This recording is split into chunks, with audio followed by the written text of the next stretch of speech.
we ended last week on a pretty interesting note. We didn't finish chapter 4. If you remember, there's 5 or 6 verses left still to go in that chapter. We have verses 13 through 17. So we're in James chapter 4, verses 13 through 17 this morning. Come now, you who say, today or tomorrow we will go into such and such a town and spend a year there and trade and make a profit. Yet you do not know what tomorrow will bring. What is your life? For you are a mist that appears for a little time and then vanishes. Instead, you ought to say, if the Lord wills, we will live and do this or that. As it is, you boast in your arrogance. All such boasting is evil. So whoever knows the right thing to do and fails to do it, for him it is sin. So we're talking about boasting about tomorrow.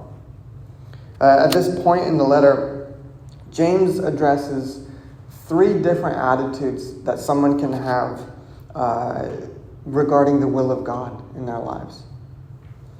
And so this is how I'm going to kind of divide the passage, so to speak. First, the first attitude that people can have is ignoring God's will.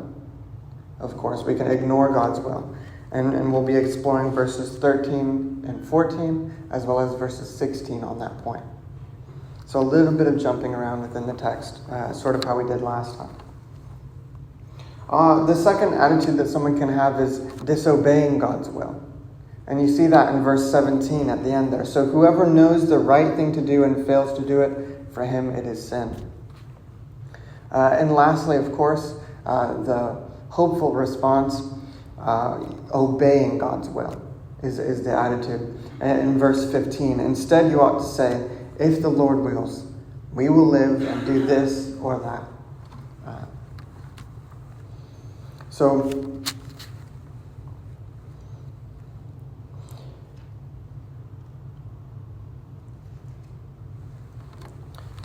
Regarding verse 13 and 14, all the way to 16 here on ignoring God's will. At this point, James kind of he offers 4 reasons why it's foolish to ignore the will of God. And I know this is a list within a list, but try to keep up if you can. There's just under the subheading of ignoring God's will, James gives 4 reasons why this is a foolish thing to do. He starts off by describing the complexity of life in verse 13. He says, come now, you who say today or tomorrow we will go into such and such a town and spend a year there and trade and make a profit. And I don't want to try to make a point that's not there, but it is. I think there is a point to him saying this. As John MacArthur points out, James is not condemning business planning, but any or planning in general, but any planning that leaves God out. The people depicted here essentially are living as practical atheists. They live their lives and make their plans as if God didn't exist. Such conduct is incongruent with the saving faith that submits to God, which was the call to arms of last week's message. So this is how it applies to last week's message, right? On submitting to God. This is conduct that is incongruent with the saving faith that submits to God. But nonetheless, you think of this verse and this point, and you have to acknowledge life is complex. But this is not a reason to make your plans and ignore the will of God. Rather, it is the exact opposite. The complexity of life is an exact reason to make your plans considering God and His will for your life. Life is complex. Therefore, it's foolish to ignore the will of God within that. Think of all that goes on around you in your average day or week. right? Buying, selling, gaining, losing, working, going here, going there. Life is made up of people, places, activities, goals. And day after day, we're all tasked to make many decisions.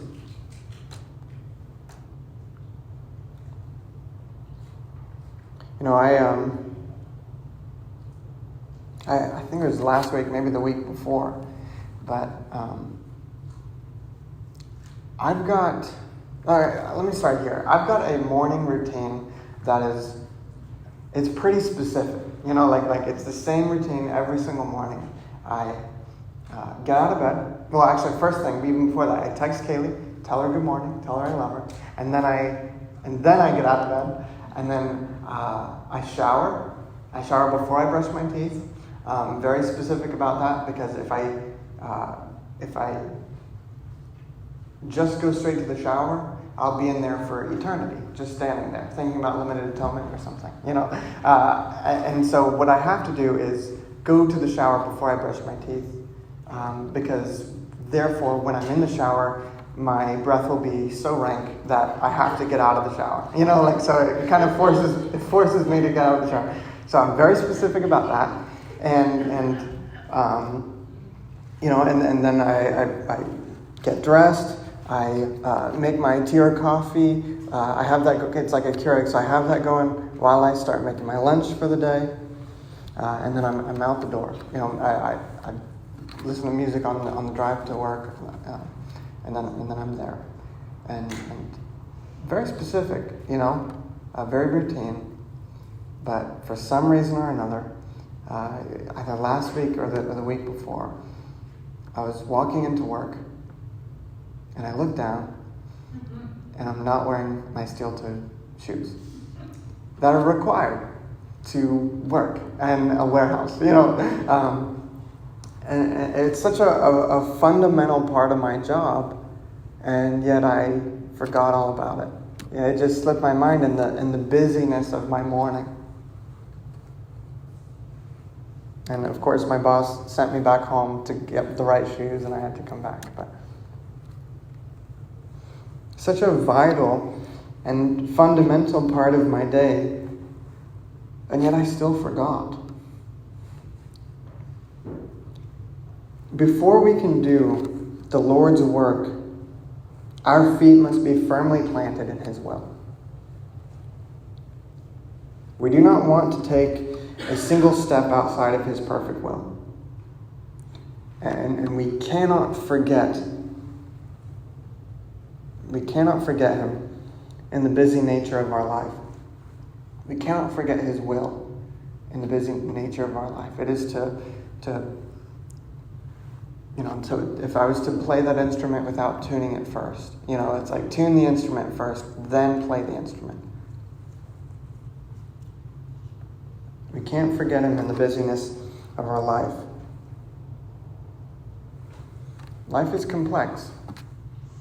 I think it was Arthur Conan Doyle who said, the writer of the Sherlock Holmes books, he said, life is infinitely stranger than anything the mind of man could ever invent. And that's certainly true. You just don't know. It's complex, and you need Him. You need Him. Secondly, the uncertainty of life is a reason why it's foolish to ignore God's will as you go about your life. Life is uncertain. It says in verse 14, the first portion, yet you do not know what tomorrow will bring. And this I'm actually going to go hand in hand with the next point. The next part of verse 14, he continues, what is your life? Sometimes I ask the same question. I'm like, what is my life right now? But I asked that more in the uncertainty, but he asks it in regards to the brevity of life as a reason why it's foolish to ignore God's will. He says, what is your life? For you are a mist that appears for a little time and then vanishes. So I grouped these 2 points together because they really do go together quite well. First, you do not know what tomorrow will bring. But also, you do not know if there will be a tomorrow. Right? So you don't know what tomorrow will bring, and also you don't know if there will even be a tomorrow.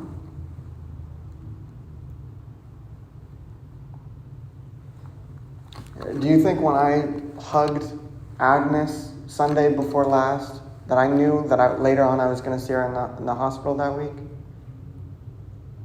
You know?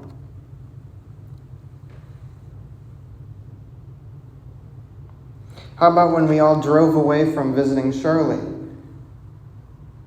Did anyone have that busted window on their to-do list? No?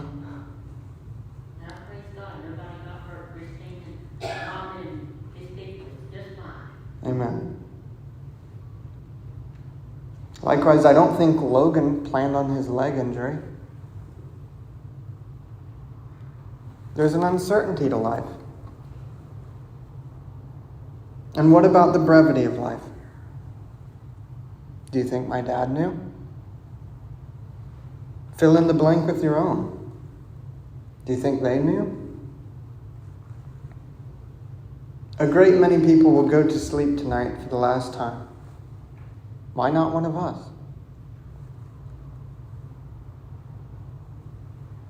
I don't say this as a manipulative scare tactic, and neither did James.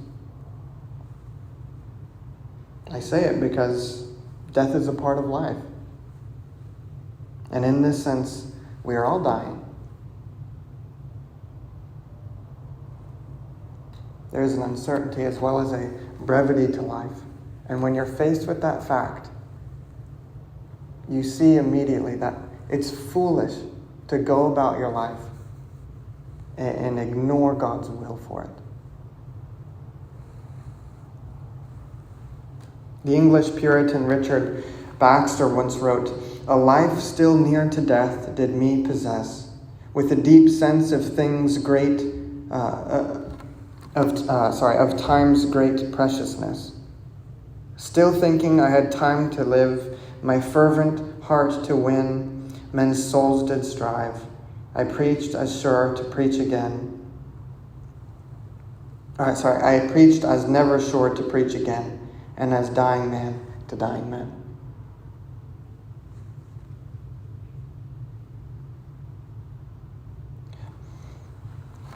I really like that last line. I preached as never sure to preach again. I preached as dying man to dying men.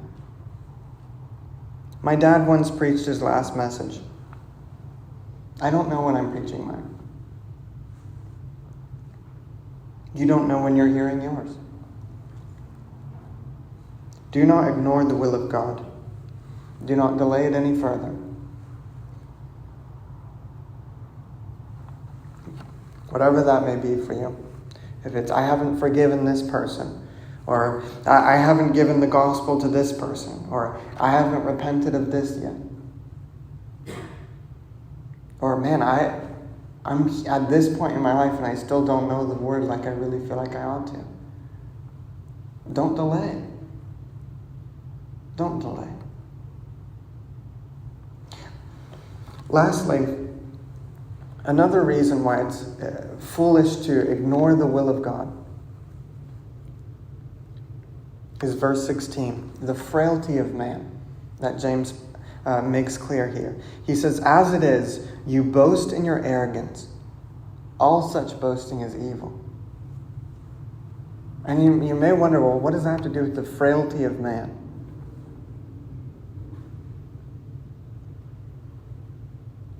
My partner at work, Mickey, he used to be a truck driver.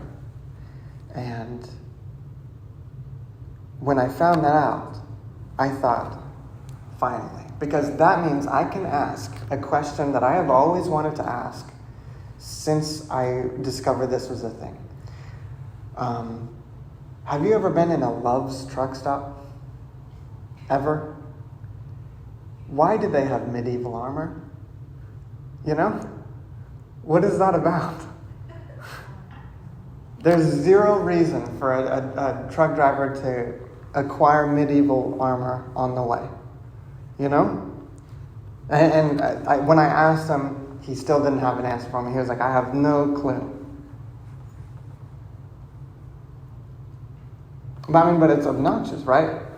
The idea that you're going to be like, can I get 45 on pump 3? Anything else? Yeah. I'd like some M&Ms. A sword, shield, breastplate, and helmet. You know, it's like... and also, if you have Evian water. You know, like no one's going to do that. That would be silly. Why do they have medieval armor? But no one's going to deliver produce to Ingalls and then go on a crusade to retake the Holy Land. You're just not going to see it. And you might think, well, why am I bringing this up? Well, because my theory is this. I think Love's Truck Stop is a cover for the cartels. I think they have to be laundering money through there or something. It's a cover-up because there's no reason, considering what the Love's Truck Stop is, for them to have medieval armor. There's just not. Maybe they want to make sure you're not here. Maybe. I mean, maybe.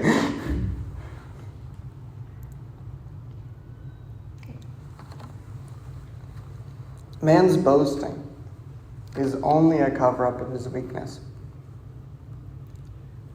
He says, as it is, you boast in your arrogance. All such boasting is evil. When I come across a human being boasting, it is the same response as when I come across a Love's Truck Stop that has medieval armor. You know, I'm like, who do you think you are? You know? For there to be any arrogance at all. A depraved, finite, non-omniscient, non-omnipotent, non-omnipresent human being having any sort of arrogance or boasting in anything at all is completely oblivious to what he or she is. To boast in anything at all. To be arrogant about anything at all. We are nasty, gross truck stops. We have nothing to boast in. We have nothing to boast in. To be any kind of arrogant or sell any kind of thing of ours as of great worth, we should say, is a clear cover-up. Man's boasting is only a cover-up of his weakness. I will not boast in anything. No gifts, no power, no wisdom. But I will boast in Jesus Christ, his death and resurrection. I know that seems silly, but it's certainly true. Any sort of arrogance coming from a radically depraved human being such as ourselves is completely unclear about who we are. It's got to be a cover-up for our frailty. And it's another reason why it is foolish to ignore the will of God, because we are frail. I am weak, but he is strong. So to summarize, 4 reasons why it's foolish to ignore God's will: the complexity of life, the uncertainty of life, the brevity of life, and the frailty of man.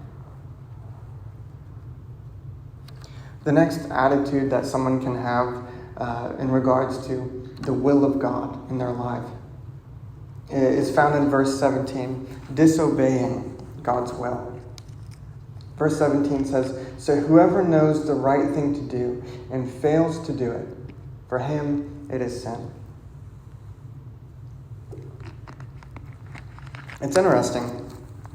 D.A. Carson points out, sin is not only doing what God forbids, it is also doing what God asks us to. It is also failing to do what God asks us to do.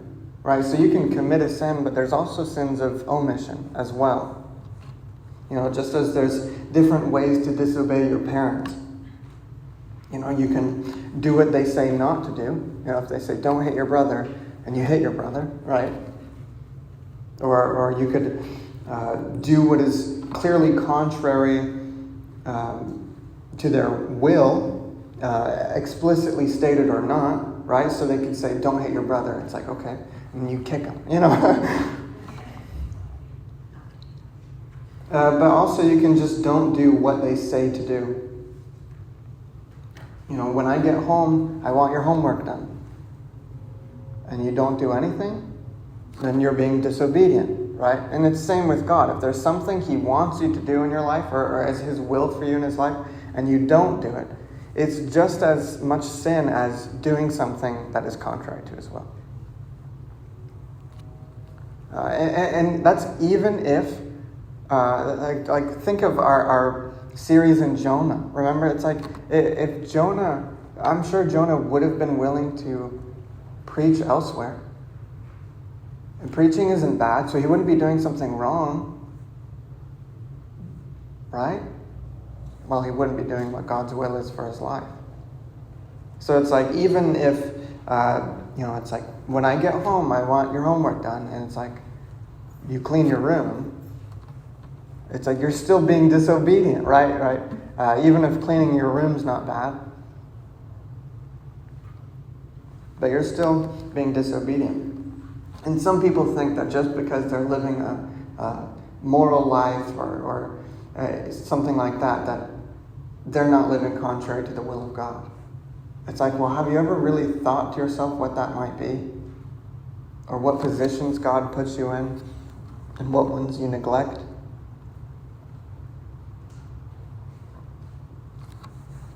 Well, you say, well, homework is suffering, right? So if the Almighty Parent says, do your homework, it's like, that's not easy, right? Sometimes God, what I mean by that is sometimes God asks us to do things that, it's like maybe the will of God means that we have to suffer. Maybe the will of God means that we're going to experience emotional pain or physical pain or an ailment. We don't know how he's going to use that to teach someone else or lead someone else to Him or reconcile someone else to Him. Better us than someone who's not saved.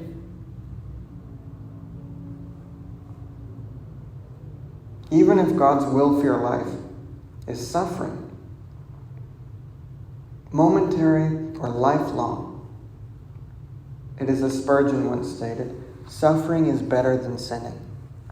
There is more evil in a drop of sin than in an ocean of affliction. It is paramount that we do not ignore or disobey God's will for our lives. So we do not ignore, we do not disobey. Lastly, the right approach is obeying God's will. This is, of course, the proper attitude people should have regarding the will of God, to obey His will. And you see that in verse 15. Instead, you ought to say, if the Lord wills, we will live and do this or that. Whether verbalized or not, this sense of living within God's will for all of life is basic to Christian living. The true Christian submits his plans to the Lordship of Christ. I gave you an update earlier during our prayer time on how Logan's doing. He texted me earlier in the week while I was at work and said, hey, can we be in the Word today? And I said, yeah, I think I can make that work. And so later that night we called. I think I was in the middle of a movie or something, and thinking I would get to go back to that movie at some point that night. But no, we talked on the phone for 2 hours. And we didn't even realize that time passed, because he's just filling me in on what God is doing in his life and what he's learning about. Like, I don't think until the very end we actually got to get into the Word, like in Luke there, because he was just going on and on about how the Lord is working in his life. And this is a guy I lived with for a year. And to hear him talk about the transformation that God's doing in his life. So I mentioned, the doctor is surprised right now at the strength of his leg. But also he mentioned that he's feeling tense. He said sore and tight, but he can walk. But also he's so far out now that surgery is probably not even the best option. It's probably just best to let it heal naturally. But like I said, hopefully by November or December he'll be able to, light run or jog.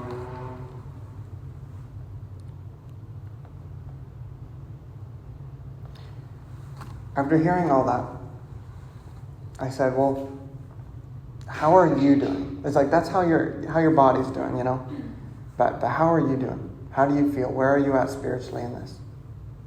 And these are the words of my friend, like I'd never seen him before.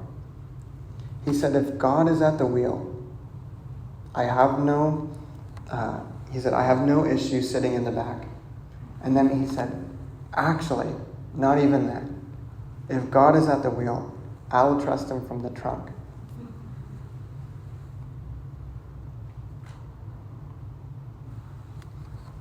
This is the mindset of someone, a few months ago, he called me so that I could hopefully speak and teach into his life. But think of how many times now in my sermons that I've been talking about Logan now. He's speaking and teaching, and God's using his situation to speak and teach to many other people.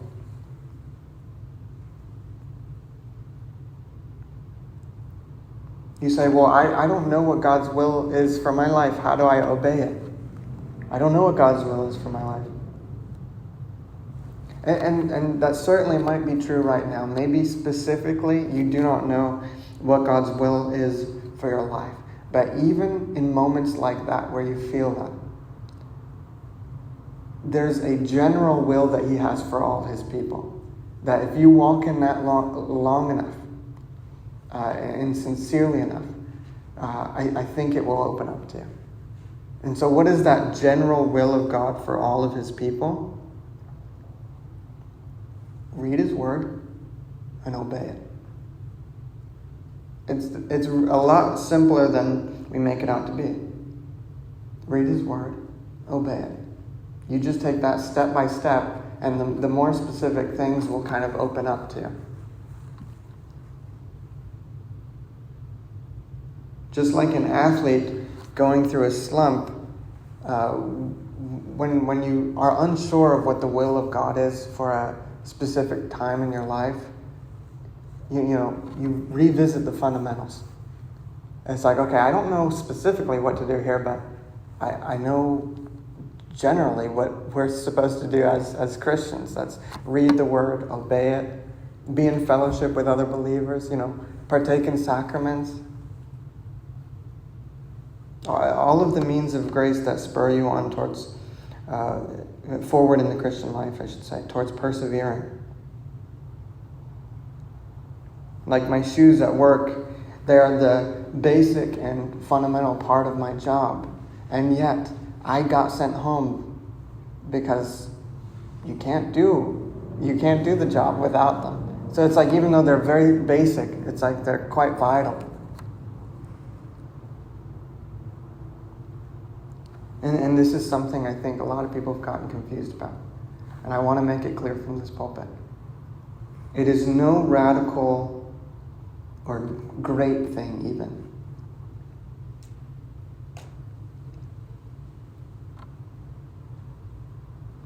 to submit our lives to the will of God.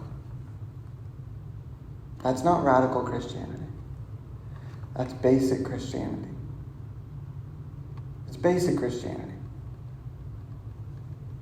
The world's going to treat you as a radical for doing that.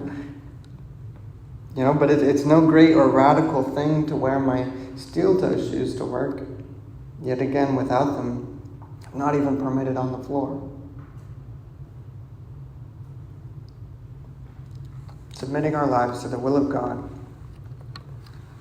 isn't radical Christianity. It's basic Christianity. To summarize, James here addresses 3 different attitudes people have.